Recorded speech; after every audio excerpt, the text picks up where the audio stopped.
Ko ngai te rangi te iwi whakamutunga o te rohe o tauranga moana, ki te noho tahi ki te karauna ki te āta whiriwhiri i warātou kokoraho mō te whenua me te moana. No te wiki ko taha ake nei i tūtaki atu ai ngā māngai o ngai te rangi ki te minita i ngā take tiriti, arā kia Chris Finlayson mō te wā tuatahi. Mai te maunga o Mauao me te moana o tauranga ki te whare pāremata. Hei whakaea i ngā hara a te karauna ki te iwi o ngai te rangi. Karakawana he maumau taima te hare mai ki kone te huitahi, te taha iai. Me wana kaimahi hoki, reira hoki ngā kaimahi katoa Chris Finlayson i te whakarongo i wā mātou kōrero. I'm very pleased that I've been wanting to get onto the Tauranga ones for some time. No nā kua nei i waitohungi ai e te iwi me te karauna, te mahere hei kōkiri whakamua i te whakataunga.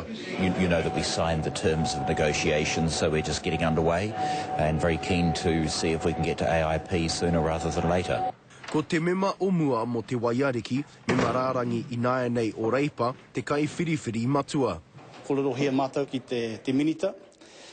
Kōrero hia i ngā kōre pāna ki ngā pau, i tuai tō mātou kreme. E whā ngā pau o te whare kokoraho o ngai te rangi, ko tō rātou moana a te awanui hei tua papa, ko o rātou whenua i raupatungia, ko te reo me o na tikanga katoa, ko tō rātou maunga a Mauao hei tuanui mo te iwi.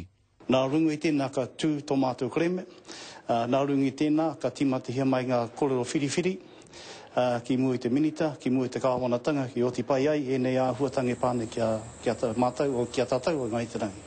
He oi ko tētihi o ngā awangawanga, he iti noa ngā whenua e puritiana e te kāwanatanga i roto o tauranga moana. Practice for me would tend to suggest it's another 18 months to get to deed of settlement, so I'm keen to release as many resources into there as I can in the very near future. Ko te tūmanako o te iwi ka tūtuki te whakataunga i roto i te wā poto. Roihana Nuri, Te Karere.